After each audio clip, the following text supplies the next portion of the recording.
The warning lights flashed red across the cockpit as Taeho fought with the controls. His small cargo ship shook violently, rattling every bolt and panel. Something had gone terribly wrong with the navigation system, and now he was falling toward the planet below, much faster than he wanted. "Come on, come on," he muttered, pulling hard on the flight stick. The ship screamed as it tore through the atmosphere of Baeksan 7, a world that had been abandoned decades ago when the terraforming project failed. No cities, no people, just endless wilderness and ruins from the colonists who had given up and left. The ground rushed up to meet him. Taeho braced for impact, and then everything went dark. When he woke up, his head throbbed with pain. Blood trickled down from a cut on his forehead. The cockpit was filled with smoke, and several panels had cracked from the impact. Taeho unbuckled himself and stumbled out of the ship, coughing. His cargo vessel had carved a deep trench through a forest of strange purple trees. The ship's hull was dented and scorched, but it was intact. That was something at least. Taeho ran his scanner over the damage and winced at the results. The main power core was fried, and he had lost most of his communication equipment. He could send a distress signal, but it would be weak. Help might not arrive for days, maybe weeks. He pulled out his survival pack and checked his supplies. 3 days of food, maybe 4 if he stretched it. Water recycler still worked. Basic tools and a medikit. He cleaned the cut on his head and wrapped a bandage around it. The forest around him was quiet, except for the sound of wind moving through the alien trees. Taeho activated his scanner and began looking for anything useful. The readouts showed some interesting energy signatures about a kilometer to the north. Maybe old colony equipment he could salvage for parts. He started walking, his boots crunching on the strange blue-green grass that covered the ground. The sky above was a pale orange, and 2 small moons were visible even in daylight. This planet felt lonely in a way that made his chest tight. Nobody had been here for a very long time. After 20 minutes of walking through the forest, Taeho saw movement ahead. He froze, his hand going to the small plasma cutter on his belt. It was not much of a weapon, but it was all he had. A figure emerged from behind a cluster of rocks. It was a woman, and she looked as lost as he felt. She wore robes that might have been beautiful once but were now torn and dirty. Her black hair had strange streaks of silver running through it, and her skin was so pale it almost seemed to glow in the orange sunlight. When she looked at him, her eyes flashed with a golden light for just a moment, before returning to a normal dark brown. "Hello?" Taeho called out, keeping his distance. "Are you okay?" The woman stared at him with an expression of confusion. She swayed slightly, as if she might fall over. Taeho rushed forward and caught her arm, steadying her. "Easy there," he said. "When did you last eat?" She looked at him like she did not understand the question. Her eyes focused on his face, studying him with an intensity that made him uncomfortable. "You are human," she said finally. Her voice was rough, like she had not spoken in a very long time. "Yeah, I'm human. Name is Taeho. My ship crashed about a kilometer back that way. What are you doing out here alone?" The woman frowned, her expression becoming distant. "I do not know. I cannot remember how I came to be here. I was somewhere else, and then I was here." She touched her head, as if it hurt. "My name is Hana, I think." "Yes, Hana." Taeho studied her carefully. She did not look injured, but something was clearly wrong. Memory loss could mean a head injury or worse. "Come on, let's get you some water and food. Can you walk?" "I can walk," Hana said, but she did not pull away from his supporting arm. They made their way to a flat area near some rocks where Taeho set down his pack. He pulled out a ration bar and his water bottle, offering both to Hana. She took them hesitantly, as if she expected him to snatch them back. When he did not, she ate slowly, watching him the entire time. "Why do you help me?" she asked between bites. Taeho shrugged. "Because you need help. That is what people do. Right? We help each other." Taeho. Hana's expression became even more confused. In my experience, people do not help without wanting something in return. Well, humans can be stubborn about helping people, even when it is inconvenient, Teho said with a slight smile. It is kind of our thing. Besides, we are both stranded out here. Might as well stick together. As Hana finished eating, her color improved slightly. She still looked weak, but some strength had returned to her eyes. There is something I remember, she said slowly. A place. A sacred place. Not far from here. I think I need to find it. Teho pulled out his scanner. I have been picking up some weird energy readings to the north. Could that be what you are talking about? Who? Hana's eyes widened. Yes. Yes. I think so. Will you take me there? Sure, Teho said, repacking his supplies. I was heading that way anyway to look for salvage. Maybe we will find something useful. Clom. They walked together through the strange forest. Hana growing steadier with each step. Teho told her about his job as a salvage pilot, about the small crew he worked with on the orbital station above this planet. He talked about Earth, the homeworld he had not seen in 5 years. Hana listened, but said little about herself. Teho got the feeling she was still trying to remember who she was. After another 30 minutes, the forest opened up into a massive clearing. Teho stopped in his tracks, his mouth falling open. Before them stood the ruins of an enormous temple complex. Jade-green pillars rose toward the sky, many of them cracked or fallen. Massive stone dragons coiled around the structures, their carved faces worn by time but still magnificent. The entire place was overgrown with vines and alien plants, but even in its ruined state, it was breathtaking. This is it, Hana whispered. Her voice carried a note of pain. This is the place. Teho scanned the ruins with his equipment. Energy readings spiked across his screen, the numbers dancing in patterns he had never seen before. The temple was generating power somehow, even after all these years. More importantly, it was some kind of power he might be able to tap into. But as he looked at the crumbling beauty before him, at the dragon statues and the ancient stones, Teho felt something else. Sadness. This place had been important once. Someone had built it with care and love. And now it was falling apart. Forgotten by the universe. Come on, he said to Hana. Let us take a closer look. They walked into the temple grounds together, neither of them knowing that this moment would change everything.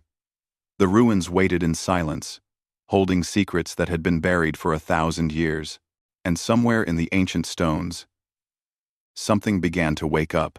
The temple was even larger than it had looked from the outside.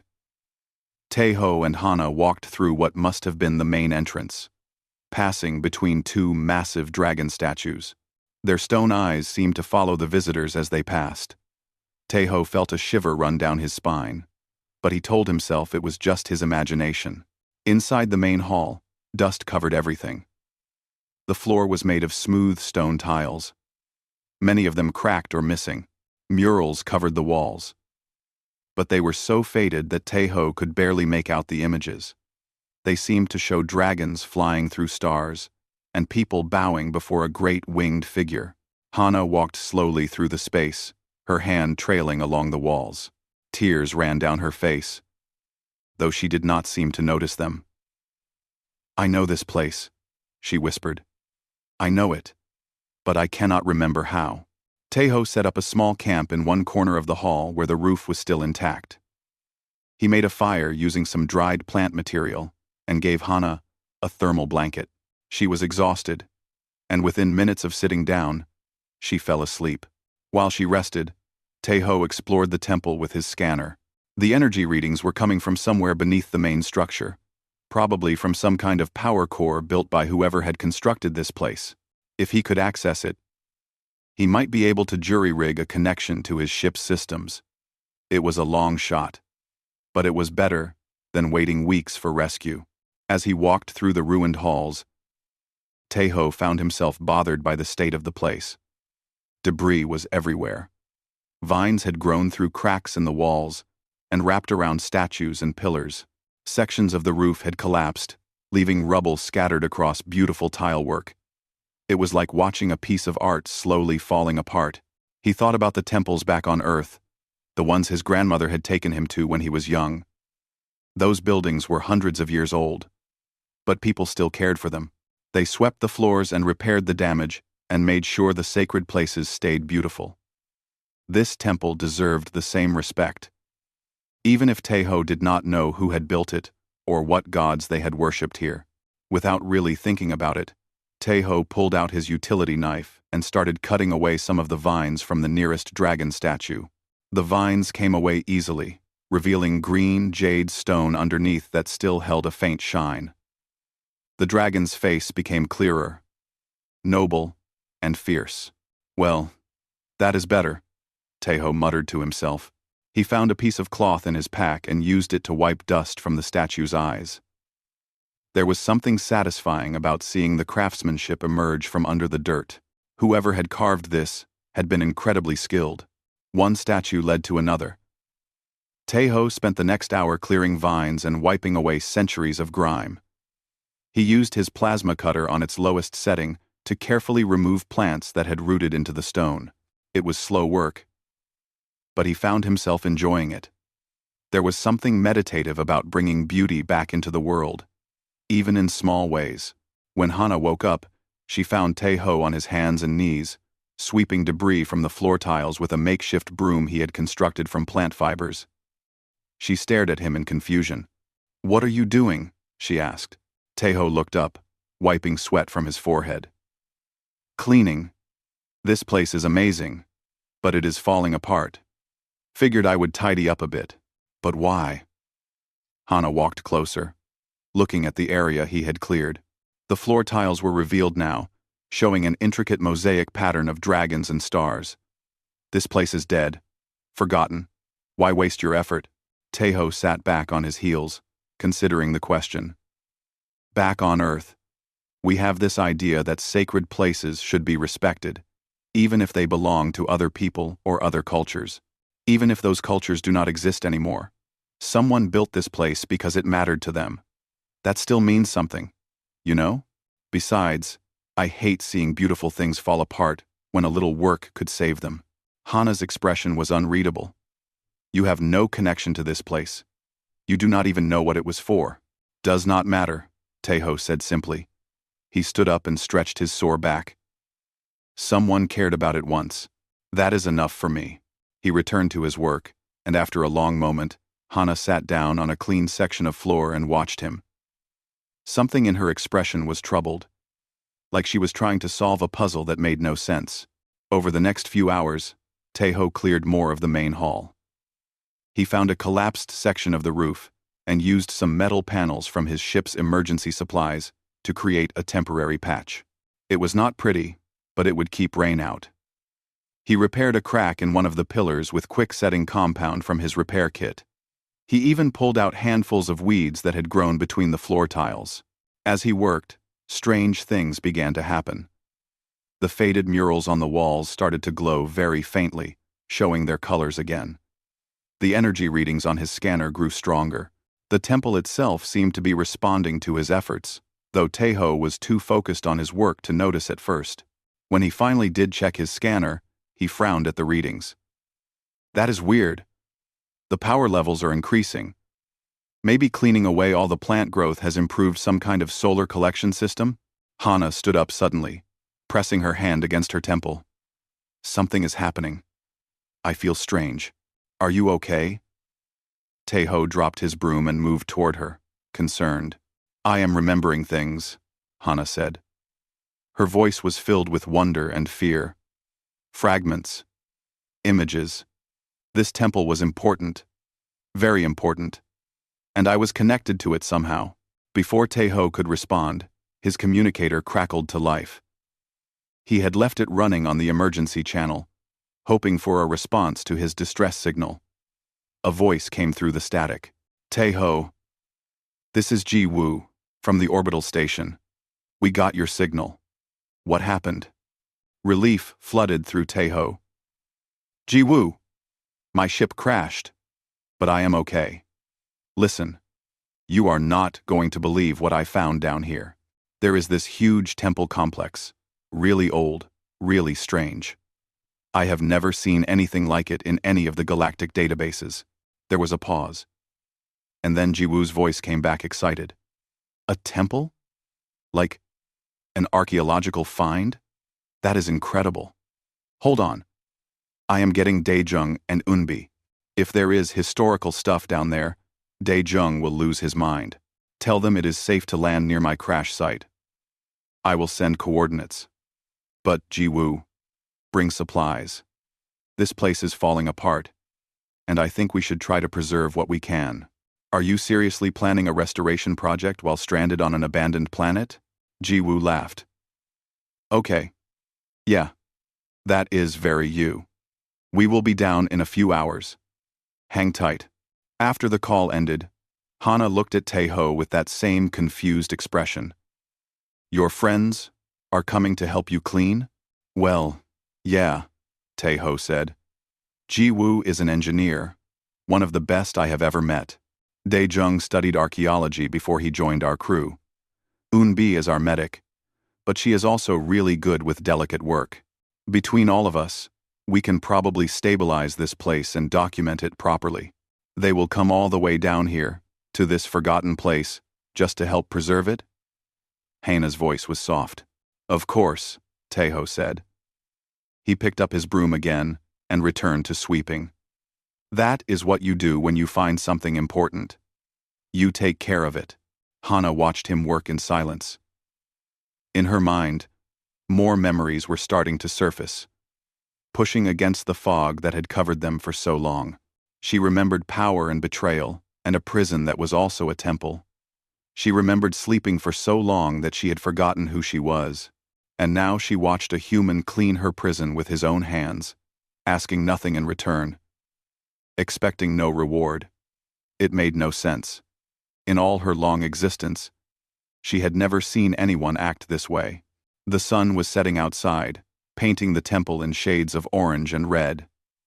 Taeho continued his work, humming quietly to himself. The temple's energy grew stronger with each piece of debris he removed, with each vine he cut away, with each tile he cleaned. Something was waking up in the ancient stones. And Hana was beginning to remember exactly what that something was. The small shuttle landed near Taeho's crashed ship, just as the first moon rose into the darkening sky. 3 figures climbed out, carrying equipment bags and supply crates. Taeho waved at them from the edge of the forest, and they hurried over. Jiwoo reached him first, a tall woman with her hair tied back in a practical bun. She punched his shoulder affectionately. You look terrible. That is a nasty cut on your head. Already treated it, Taeho said. Come on. Wait until you see this place. Quote, Daejung was practically bouncing with excitement, his glasses sliding down his nose as he walked. He was younger than the others, barely 25. And he treated every discovery like it was the find of the century. Eunbi walked calmly beside him, carrying a medical kit and several cases of scanning equipment. She had always been the most level-headed member of their crew. When they reached the temple clearing, all 3 stopped in their tracks. By all the stars, Daejung breathed.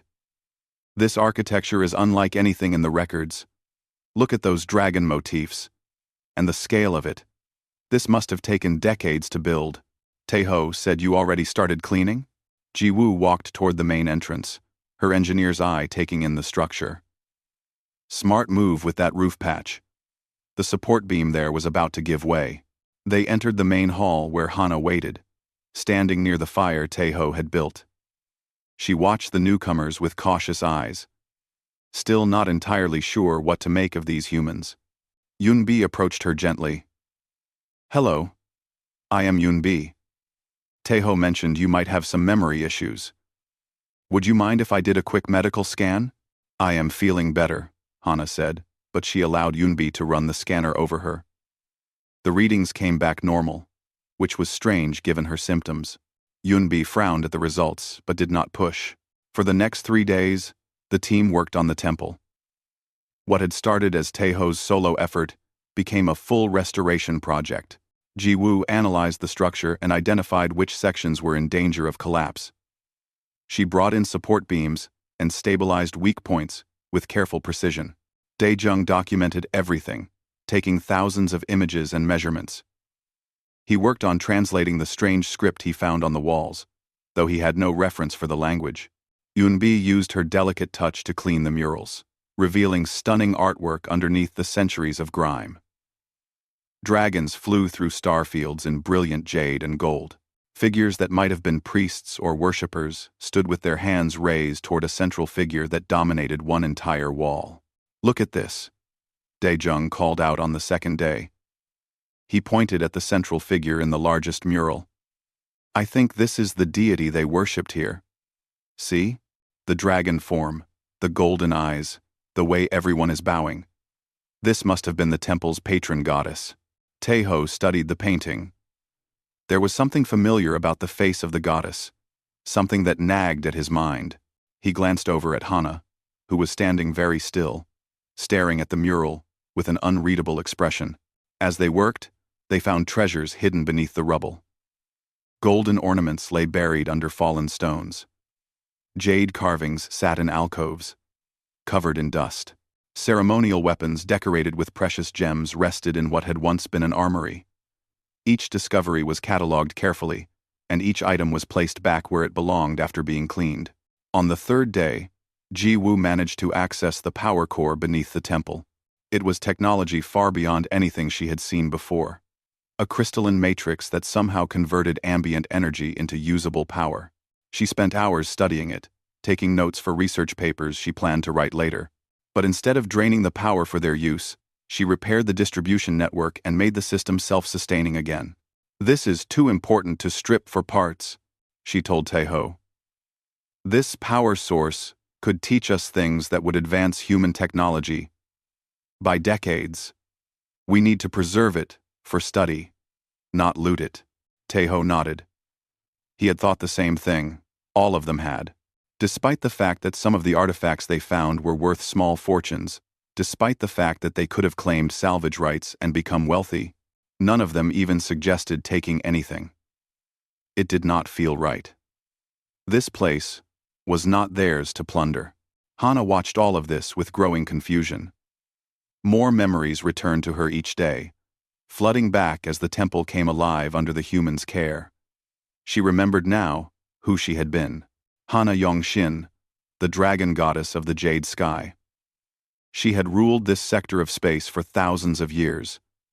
Powerful beyond measure, feared by her enemies, and respected by her people, until her own people had turned on her. The Yongseong Empire, grown fearful of her power, had performed a great ritual.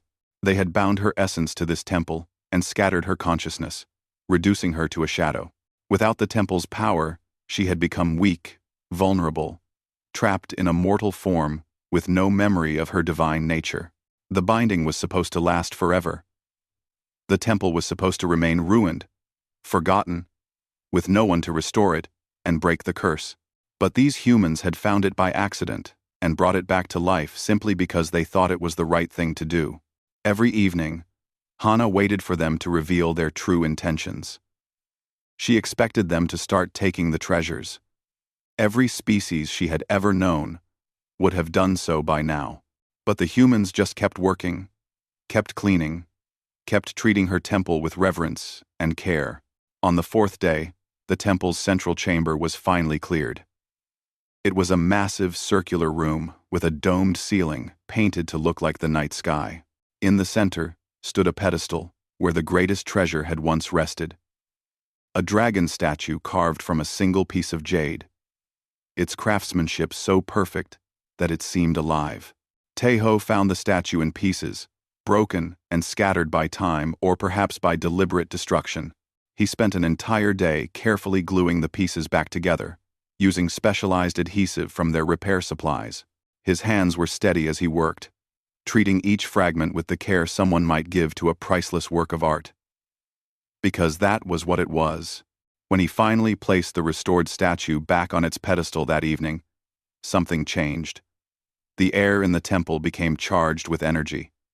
The murals glowed brighter. The dragon statues throughout the complex seemed to shift slightly, their stone eyes focusing on the central chamber. Hana felt power surge through her body, power she had not felt in 1,000 years. The binding was breaking. The temple was alive again. And with it, so was she. But instead of immediately reclaiming her divine form, she watched Taeho step back from the pedestal, covered in dust and adhesive, looking satisfied with his work. "There," he said to no one in particular. "Back where you belong." Hana walked into the chamber. The other humans had gone back to their shuttle for the night, but Taeho had stayed to finish the statue. He smiled when he saw her. That same easy smile he had given her when they first met. "Do you know what you have done, human?" Hana asked. Her voice echoed strangely in the chamber, carrying harmonics that had not been there before. Taeho shrugged, still smiling. "Made a mess and then cleaned it up? Restored a really impressive temple?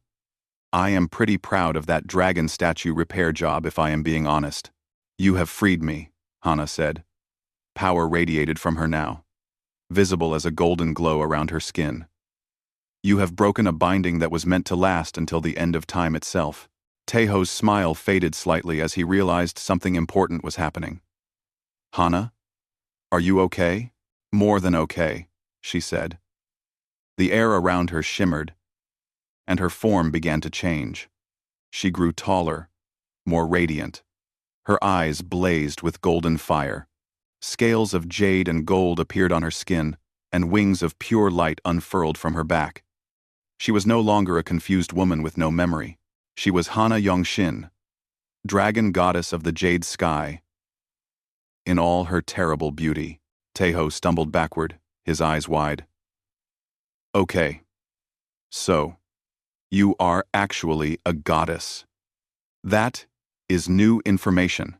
Despite her divine form, Hana's voice was soft. "For 1,000 years, I was imprisoned here, my power bound to this temple, my memory scattered. My own people did this to me because they feared what I might become. The binding could only be broken if someone restored the temple with pure intentions, asking nothing in return. Such a thing was thought impossible." She floated down until she stood before Taeho at eye level. "And then you came. You cleaned my prison without knowing what it was. You repaired my cage with your own hands.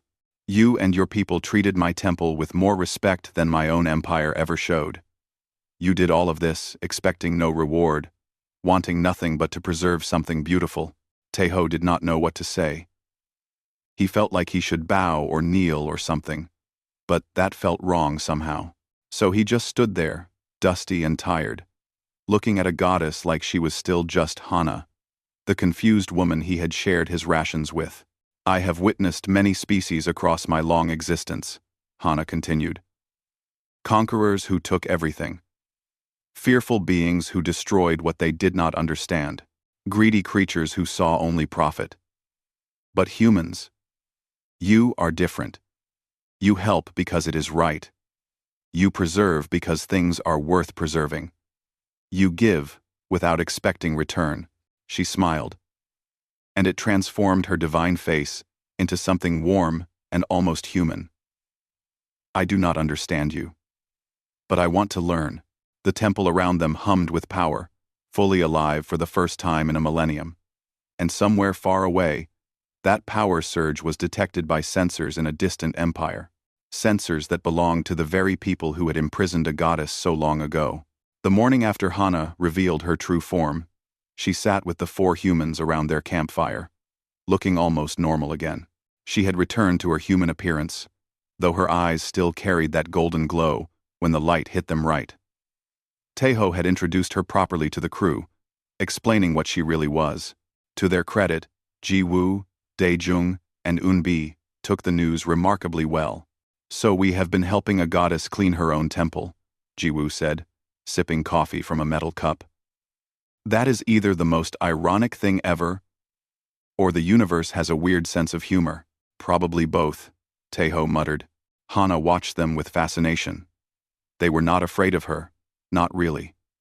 Respectful, yes, but they still joked and laughed and treated her like a person, rather than a divine being. It was strange and wonderful, and completely unlike anything she had experienced before. "I owe you a debt," Hana said seriously. "All of you. You have given me back my freedom, my power, my very self. Name anything within my power, and it is yours. Wealth beyond measure, immortality. I could give you dominion over worlds if you wished it." The four humans exchanged glances. Then Taeho spoke.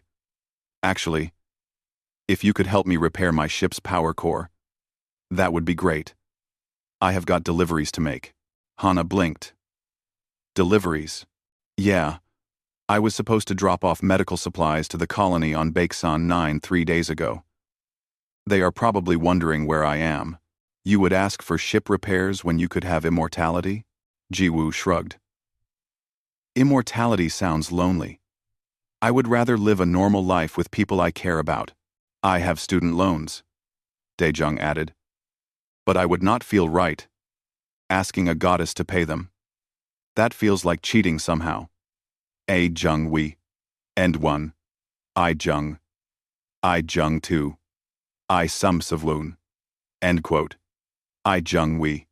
End quote. Yoonbi nodded. "We all have lives to get back to. Jobs, friends, responsibilities. We helped because it was the right thing to do, not because we wanted a reward."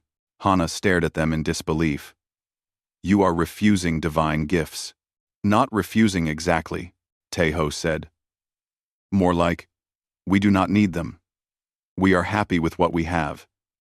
If you want to help fix my ship, though, I would appreciate it. That is practical." For the first time in 1,000 years, Hana laughed. It was a sound like bells and thunder mixed together, full of genuine joy. "I do not understand humans at all.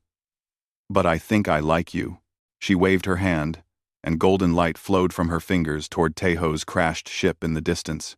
The humans watched as the vessel lifted slightly off the ground, as dents popped out of the hull, as broken systems knitted themselves back together. When the light faded, the ship looked better than it had in years. "There," Hana said. "Your ship is repaired and improved. It will run more efficiently now." "Thanks," Taeho said, grinning. "That is going to save me so much money on maintenance." They spent the rest of the morning finishing the last details of the temple restoration. Hana helped now, using her power to move heavy stones and repair damage that had been beyond the humans' ability to fix. She worked alongside them, and they taught her things she had never learned in all her centuries of existence. How to use a level to make sure stones were straight. How to mix adhesive properly. How to tell good structural supports from weak ones. It was peaceful, it was perfect, and it lasted exactly 6 more hours. The communicator in their shuttle suddenly screamed with an incoming transmission. Jiwoo ran to answer it, and her face went pale as she listened. She switched the signal to external speakers so everyone could hear. A cold, formal voice filled the air. "Attention, human vessels. This is Commander Hyowon of the Yongsan Imperial Fleet. We have detected the reactivation of the Forbidden Temple and the release of the bound entity known as Hana Yongshin. You have 24 hours to surrender the entity to our custody and abandon the temple. Failure to comply will result in your immediate destruction." The transmission ended. In the silence that followed, Taeho looked up at the sky where, even in daylight, he could now see the dark shapes of ships entering orbit. Lots of ships. A whole fleet. "Yongsung," Hana whispered. Her voice was filled with old pain and anger. "My own people. They have come to imprison me again. Or kill you," Daejung said quietly, his eyes on the scanner. "Those are warships up there. Dreadnoughts. Battle cruisers. That is not an arrest force. That is an execution fleet." Hana's form flickered, golden light dancing around her. "They fear me. They always have. My power grew too great, and they decided I was too dangerous to live free. Better to lock me away forever than risk what I might become." Ji Woo was already running calculations on her datapad. We cannot fight that. We have one cargo ship, one shuttle, and whatever weapons we can improvise. They have enough firepower up there to glass this entire planet. Then we surrender me to them, Hana said. Her voice was calm, resigned. I will not let you die for my sake. No, Taeho said.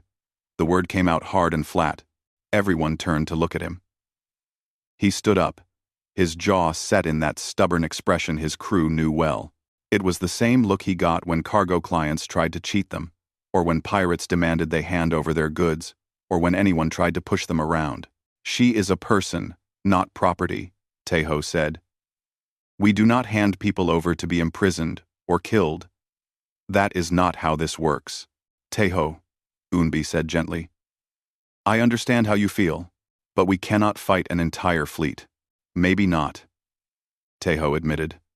But we do not have to make it easy for them either.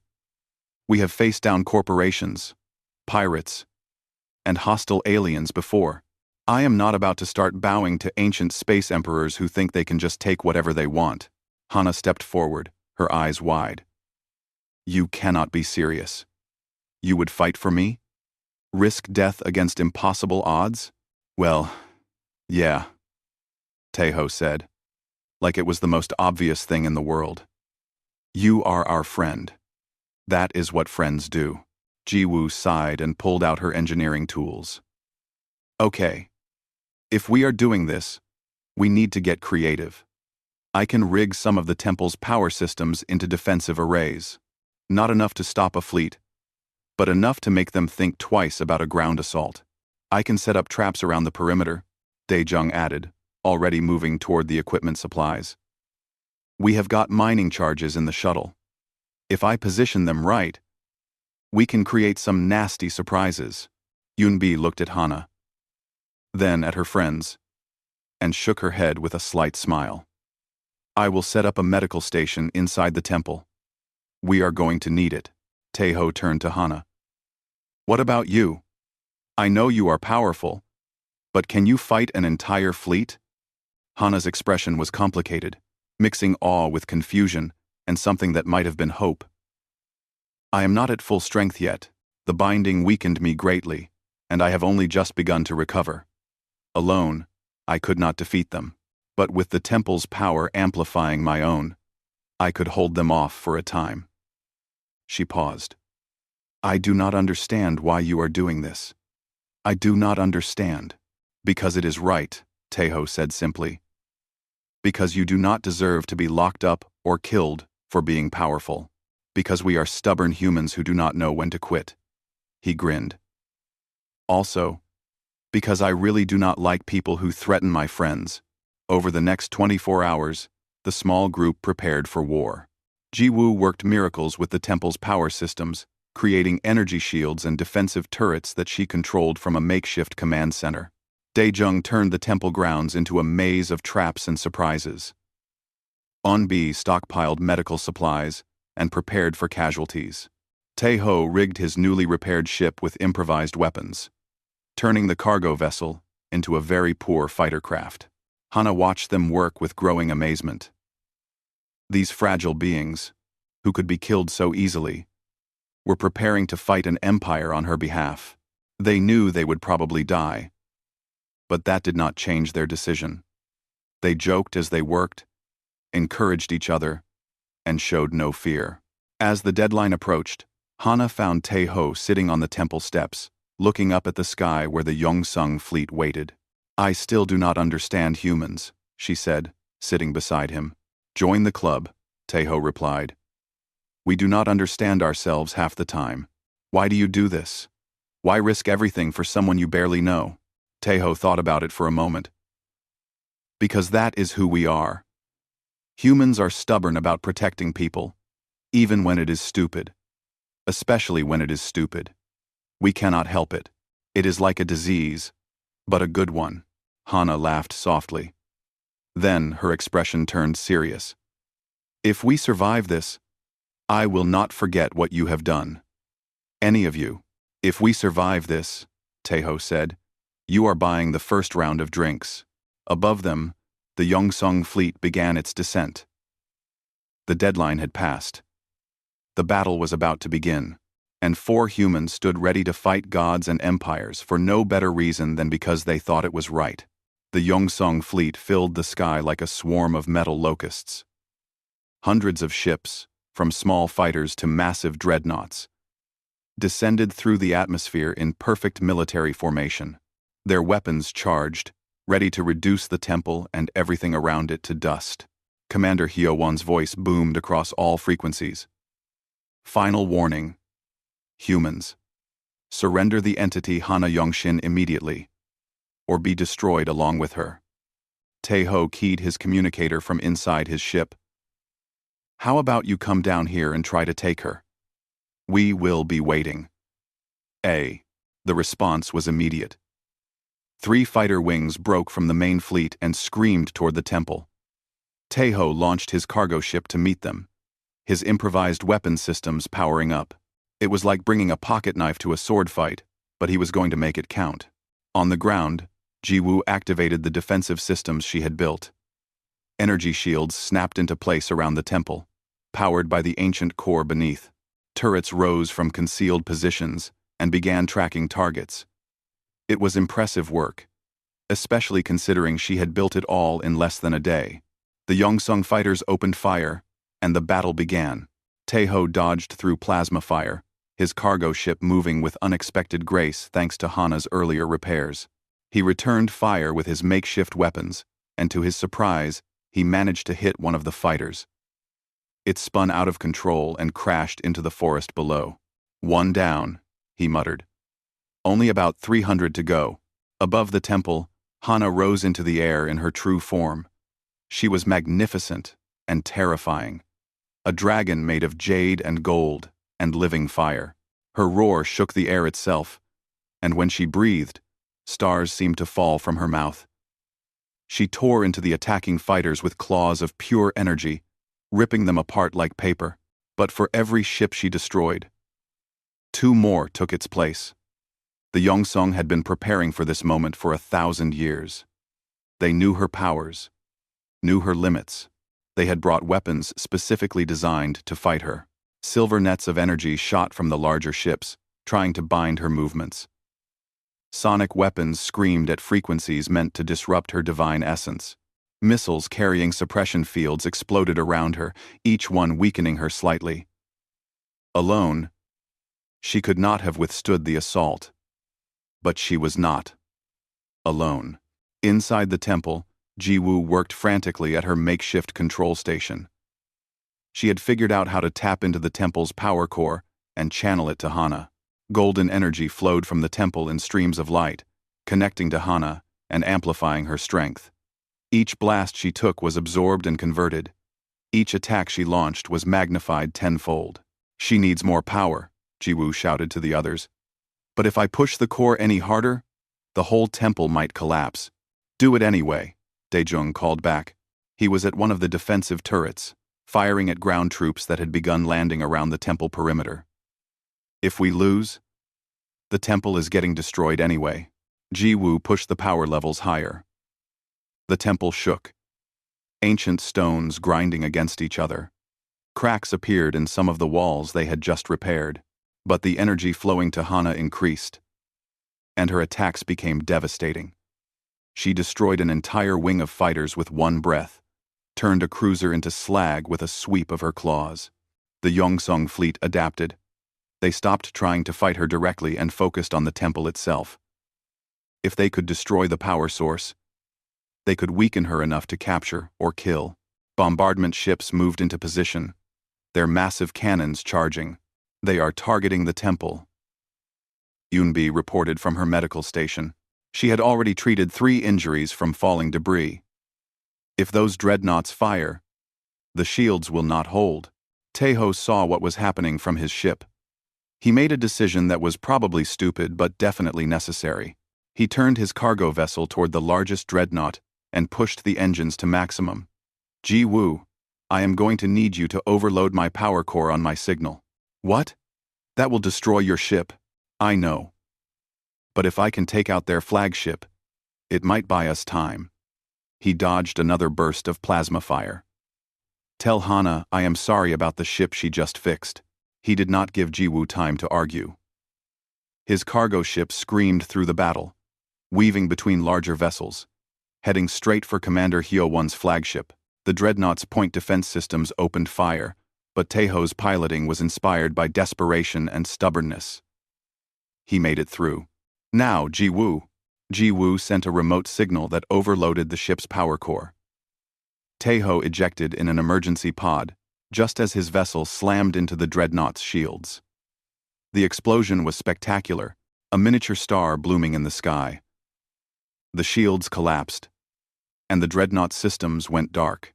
Taeho's pod crashed in the forest near the temple. He climbed out, bruised and battered, but alive. Daejung ran out to help him back to the temple. That was insane, Daejung said. I know, Taeho replied, grinning despite the pain. Did it work? The flagship is dead in the air, but there are still hundreds of other ships. The battle raged for hours. Hana fought with everything she had, drawing power from the temple that the humans had restored. Jiwoo performed miracles, keeping the defensive systems running even as the temple crumbled around her. Daejung's traps caught wave after wave of ground troops. Yoonbi worked non-stop, treating injuries and keeping everyone alive. But it was not enough. Slowly, inevitably, they were being overwhelmed. The shields were failing. The turrets were running out of power. Hana's attacks were growing weaker as exhaustion set in.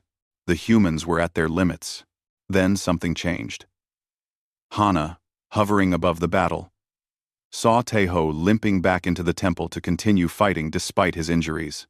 She saw Jiwoo working her controls even though her hands were bleeding from shrapnel. She saw Daejung and Eunbi standing back to back, defending each other against impossible odds. These humans were going to die for her. They had known it from the start, but they had never hesitated. They had restored her temple, freed her from prison, and now they were giving their lives to protect her. Not because they wanted reward or glory, but because it was right. Something stirred in Hana's heart. Something that had been buried for 1,000 years. She remembered why she had become a goddess in the first place. Not for power or dominion, but to protect, to guard, to stand between the weak and those who would harm them. She had forgotten her purpose. These humans had reminded her. Hana reached deep into the temple, deeper than Jiwoo had dared, and pulled forth all the power it contained. The temple screamed with energy, every stone glowing, every dragon statue coming alive with golden fire. That power flowed into Hana, and she became something more than she had been before. Not just a goddess of destruction, but a goddess of protection. Her roar shook the planet itself. She grew larger, brighter, until she was not a dragon but a constellation, a piece of the cosmos made flesh. The Yongseong fleet, for all its weapons and preparation, had never faced this version of her. The one who fought, not from pride or anger, but from love. She swept through the fleet like a storm. Ships that fired on her found their weapons turned against them. Vessels that tried to flee were held in place by invisible force. In minutes, not hours, the battle was over. The Yongseong fleet hung dead in space, their systems disabled but their crews alive. Hana could have destroyed them all, but she chose mercy instead. Commander Hyo-won's voice came over the communicator, shaken and small. We yield. We surrender. Hana descended to the temple, returning to her human form. She was exhausted, barely able to stand. Taeho caught her before she fell. Easy there, he said. You did good. We did good, Hana corrected. I could not have won without you. Without any of you. Above them, the Yongseong fleet began to withdraw. Commander Hyo-won sent one final message. You have won this day, humans, but you have made a powerful enemy. The Empire will not forget this. Taeho, supporting Hana with one arm and covered in dust and blood, managed to laugh. Yeah? Get in line. The fleet departed, leaving the temple and its defenders behind. The battle was over. Somehow, impossibly, they had won. In the days that followed, repairs began again. This time, Hana helped not with divine power, but with her own hands, working alongside the humans to fix what the battle had broken. Other humans came from the orbital station, bringing supplies and expertise. Word had spread about the battle, about 4 humans and a goddess standing against an empire. Taeho's crew eventually returned to their normal lives, though they were different now. They had fought gods and empires and lived. Jiwoo wrote papers on the temple's power systems that revolutionized human understanding of energy conversion. Daejung published research that earned him academic fame. Yunbi returned to her medical practice with stories that no one quite believed. The temple became a protected site, guarded by volunteers from Earth's diplomatic corps. Hana stayed there, not as a prisoner, but as a keeper. She had found a purpose again, protecting this place that symbolized an unexpected friendship between a goddess and the humans who could not walk past someone who needed help. 3 months after the battle, Taeho returned. He had a new ship now. Nothing fancy, but it was his. He had a contract to deliver supplies to the temple regularly. As he landed, he saw Hana waiting for him at the entrance, dressed in simple robes, smiling. They sat together on the temple steps, drinking tea that Taeho had brought from Earth. They talked about normal things, about shipping routes and weather and funny stories from his recent jobs. Hana listened with genuine interest, still learning about humanity, still fascinated by these strange beings who had changed her life. "I have been thinking," Hana said after a while, "about what makes humans different from every other species I have known." "Oh yeah? Figure it out yet?" "I think so." She looked at him with those eyes that sometimes flashed gold. "You cannot help but care. You see someone who needs help, even a goddess in disguise, and you help them. Not because you expect reward, not because you fear punishment, but because it is simply who you are." Taeho shrugged, a little embarrassed. "We are just stubborn that way. It is a good kind of stubborn," Hana said. She looked out at the restored temple, at the dragon statues that gleamed in the sunlight, at the gardens where human volunteers were planting flowers. "You know, this place was my prison for 1,000 years. But now, because of you, it is my home." "Good," Taeho said. "Every home should be taken care of. That is just basic sense." They sat in comfortable silence as the sun set, painting the temple in shades of gold and jade. A goddess and a cargo pilot, friends because a human once saw a ruined temple and decided it deserved better. Somewhere in the cosmos, empires plotted, and wars raged, and civilizations rose and fell. But here, in this moment, there was peace. And Hana thought that perhaps, just perhaps, humanity's greatest strength was not their technology or their courage or their stubbornness. It was their inability to walk past someone who needed help, even when helping made no sense at all. Especially when helping made no sense at all.